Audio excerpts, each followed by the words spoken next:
우리에게 주신 하나님 말씀은 요한복음 19장 30절의 말씀입니다. 제가 대신해서 봉독해 드리겠습니다. 예수께서 신 포도주를 받으신 후에 이르시되 다 이루었다 하시고 머리를 숙이니 영혼이 떠나 가시니라. 아멘. 오늘 본문을 통해서 다 이루었다 라는 말씀의 제목으로 여러분에게 하나님 말씀을 증거하기 원합니다. 주님은 우리를 위하여 십자가에 죽으시기까지 많은 방해와 역경을 감당하셔야 했습니다.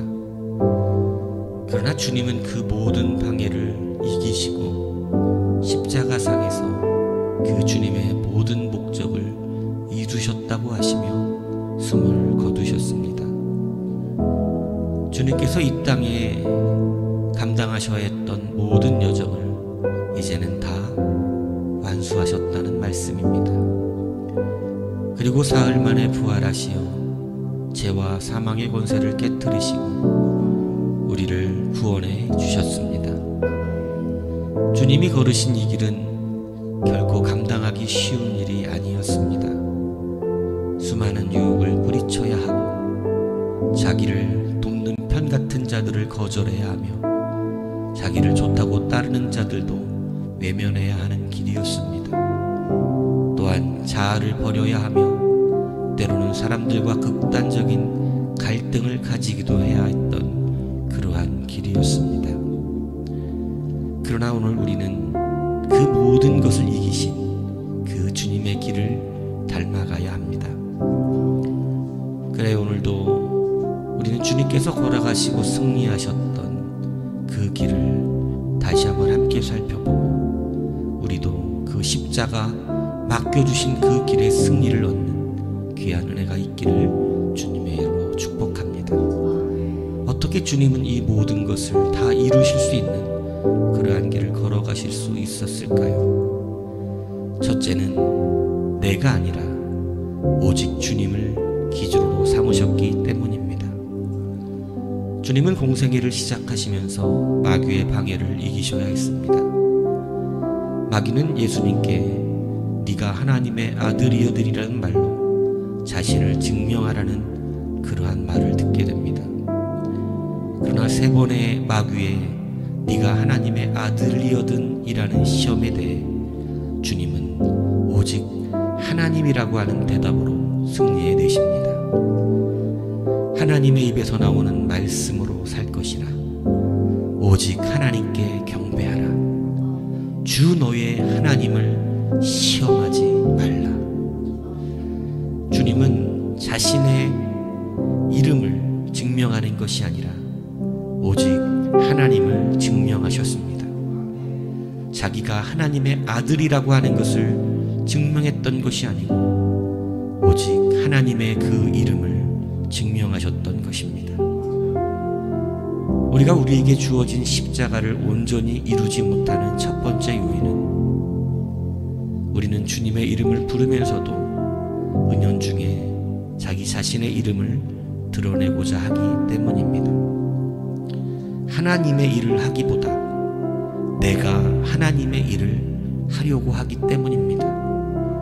주님의 교회를 섬기기보다 내가 주님의 교회를 섬긴다고 생각하기 때문입니다. 그래서 주님이 드러나고 나타나기보다는 오히려 내가 드러나고 나타나며 주님이 선하고 거룩하신 분이 아니라 내가 선하고 거룩한 자가 되는 그러한 일이 교회 안에는 많이 일어나게 됩니다. 자기를 드러내는 사역은 얼마 가지 못하여 그 사역의 열매가 좋지 않게 자라게 됩니다. 그러게 정말 주님의 일을 제대로 감당하는 사람은 자신이 칭찬을 들으려 하지 않습니다. 그 삶을 통하여 그 섬김을 통하여 진실로 예수님만 드러나게 됩니다. 우리가 사역의 좌절과 낙심과 실패를 하는 것은 자기 자신을 드러내려고 하는 욕심 때문에 오는 것입니다. 히스기야는 아수르를 물리친과 죽을 병에서 나은 것을 바벨론 사신들에게 마치 자신의 능력과 힘으로 했던 것처럼 은연중에 자랑을 하게 됩니다. 그것이 바로 유다의 멸망을 초래하는 일이 되었습니다. 하나님의 신실한 종 다윗도 인생 최대의 위기가 바로 자신의 위세와 명성을 자랑하기 위해 인구조사를 실시했을 때 일어나게 됩니다. 그러기에 주님은 자신이 인정받고 자신이 드러나기 위해 사역한 것이 아니라 오직 하나님의 이름, 하나님의 사랑, 하나님의 말씀을 증거하셨던 것입니다. 주님께서 철저히 자신이 아니라 하나님을 증명하셨을 때 하나님은 바로 주님을 하나님의 아들이라 증명해 주시는 놀라운 은혜를 허락하여 주셨습니다. 이것은 변화산에서 그 제자들이 경험한 바가 되었고 하나님께서 예수 그리스도를 만주의 주로 세우시는 놀라운 역사를 허락하시게 된 계기였습니다. 오늘 주님이 주신 십자가를 철저히 지며 진실로 하나님의 사람으로 일하기 원합니까? 그러면 예수 그리스도 속에 숨어있는 나의 이름을 버리십시오. 오직 주님만 드러나길 원하며 생각하며 말하며 행동하십시오. 그러면 오직 주님의 역사하심과 일하심이 나타나게 되며 사역의 열매를 맺게 되며 그 주님께서 나를 인정해 주시는 귀한 은혜를 베풀어 주실 줄로 믿습니다. 둘째, 주님은 때를 맞추시는 분이었습니다. 모든 것에는 때가 있습니다.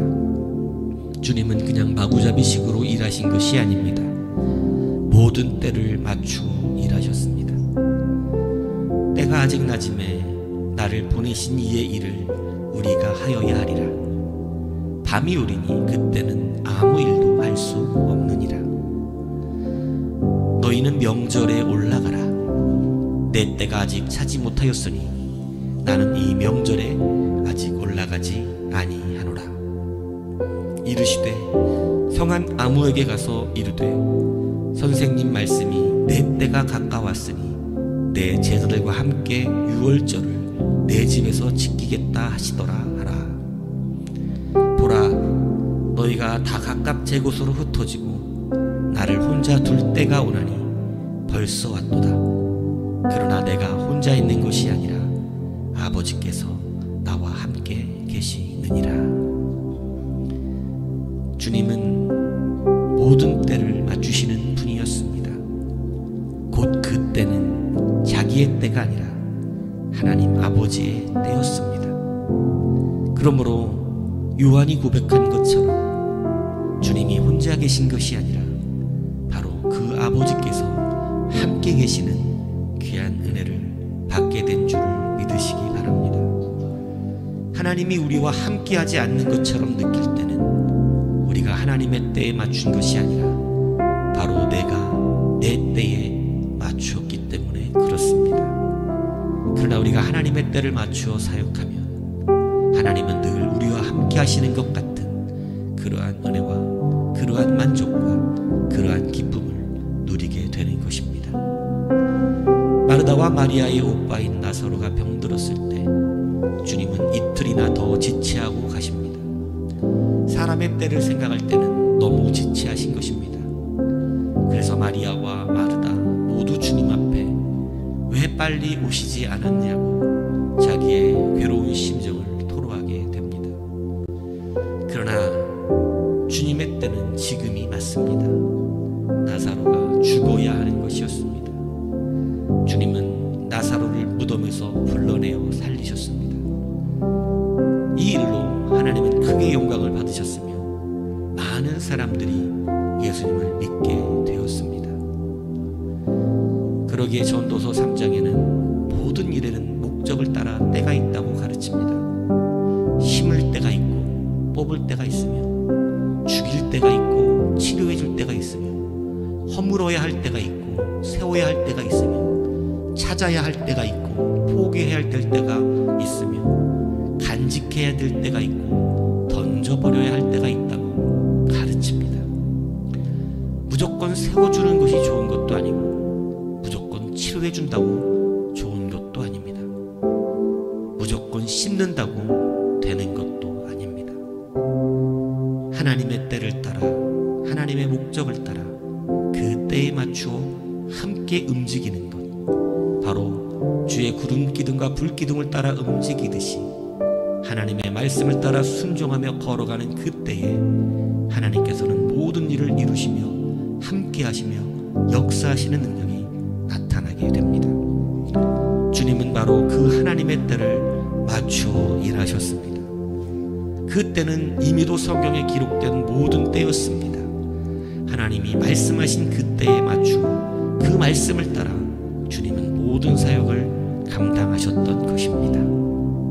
우리가 지는 십자가, 우리가 감당하는 사역도 하나님의 말씀의 때를 맞추어 걸어가야 하는 것입니다. 세 번째, 주님은 습관을 만드셨습니다. 주님이 잡히셔야 하는 곳은 바로 겟세마네 동산이었습니다. 그곳은 주님에게 껄끄럽고 두려운 장소일 것입니다. 그러나 주님은 오히려 날마다 그곳에 가셔서 기도하셨고 그곳으로 저절로 가게 되시는 습관을 만들어 두셨습니다. 누가복음 22장 39절에는 주님께서 잡히시던 날 밤에 습관을 따라 감난산으로 기도하러 가셨다고 기록하고 있습니다.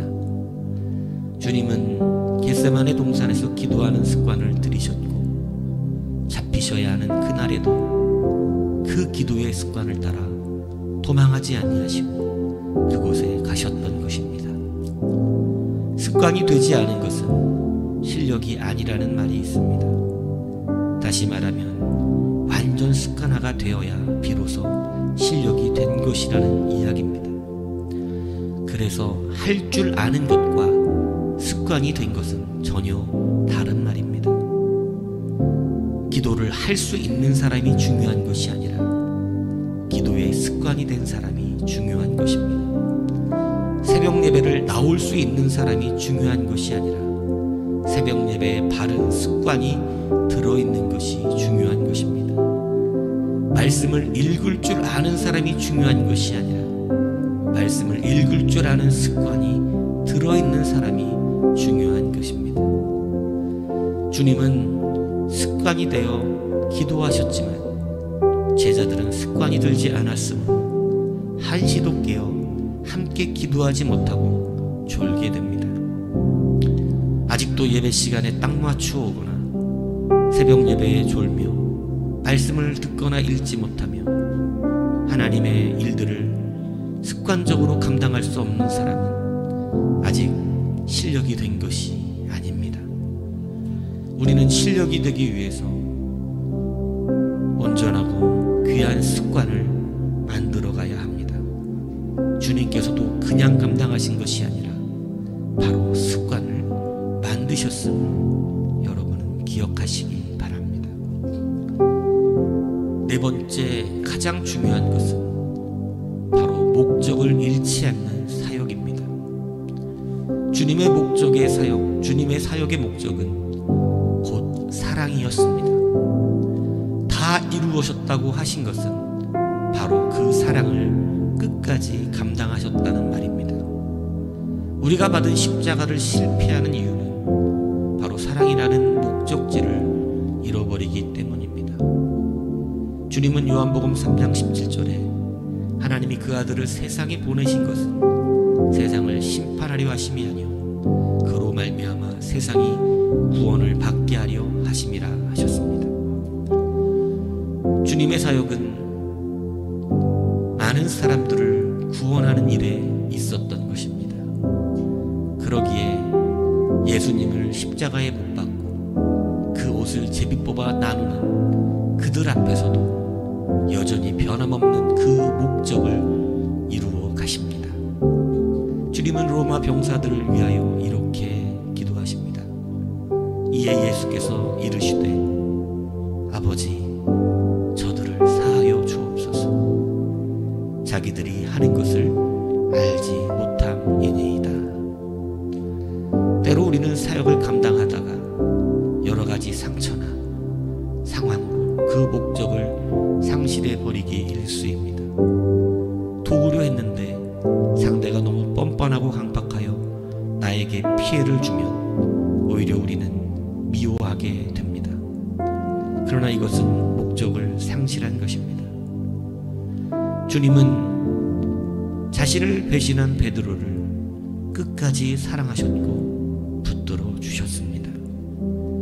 주님의 사랑을 받아들이지 않는 많은 사람들이 있을지라도 주님께서 그들을 향한 사랑과 목적은 여전히 변하지 않으셨습니다.